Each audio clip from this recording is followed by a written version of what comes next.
Bismillahirrahmanirrahim. Assalamualaikum warahmatullahi wabarakatuh. Perkenalkan, nama saya Claris Nurarda Syarif dengan NIM 192521578. Saya merupakan mahasiswi semester 6 program studi S1 Farmasi Fakultas Sains dan Teknologi Universitas 19 November Palaka.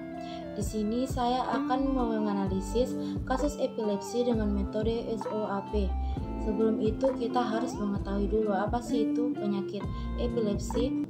Baik, epilepsi merupakan penyakit yang memiliki ciri khas berupa kejang-kejang yang seringnya muncul tanpa pencetus dan bersifat kronis. Di dalam otak manusia terdapat neuron yang saling berkomunikasi dengan menggunakan impuls listrik. Kejang epilepsi terjadi karena adanya pola aktivitas listrik otak yang berlebihan pada saat komunikasi sel yang menyebabkan gangguan pada sistem saraf pusat.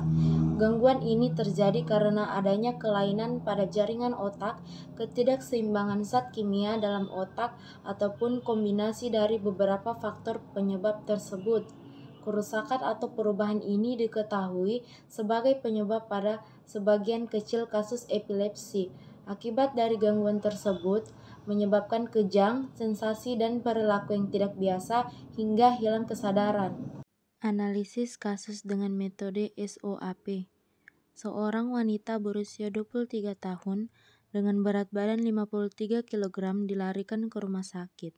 Ia dilaporkan tiba-tiba jatuh, kemudian mengalami kejang, seluruh tubuh kaku, kedua tangan dan kaki lurus ke depan, badan melengkung ke depan, kedua mata melirik ke atas, keluar air liur, dan nafas terengah-engah. Kejangnya berlangsung kurang lebih 10 menit. Setelah kejang, wanita tersebut sadar. Ia merasakan lemas, kemudian merasa pusing, pandangannya kosong, serta kebingungan. Pasien memiliki riwayat penyakit epilepsi sejak berumur 12 tahun.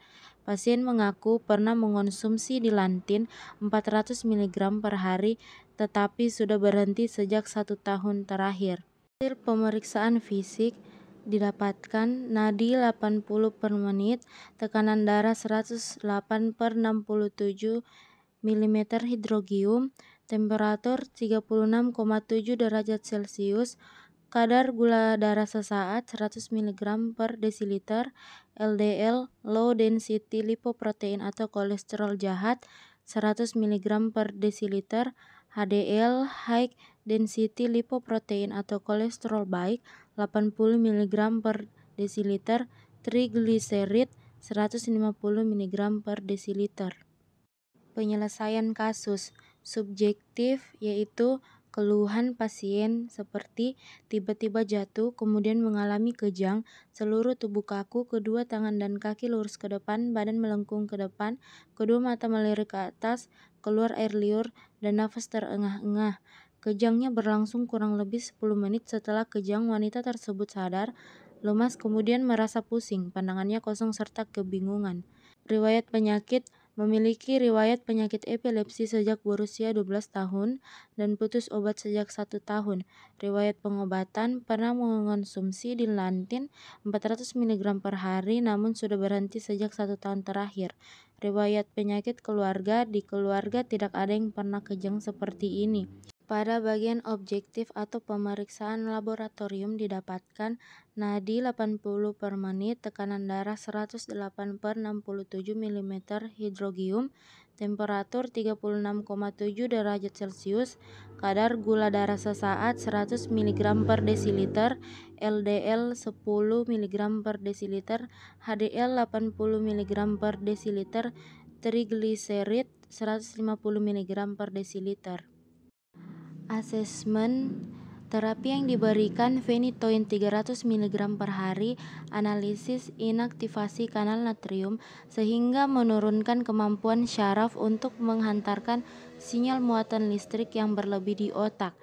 DRP dan rekomendasi: pada DRP-nya tidak ada rekomendasi diberikan. Monitoring efektivitas untuk mencegah dan meredakan kejang pada penderita epilepsi.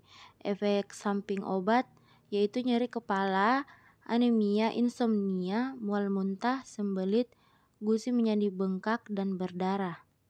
Plannya: monitoring efek samping obat, monitoring fungsi hati, monitoring konsentrasi obat dalam darah dan perkembangan dari bangkitan epilepsi, monitoring EEG atau elektroensefalogram, yaitu untuk mengukur aktivitas kelistrikan dari otak untuk mendeteksi adanya kelainan otak.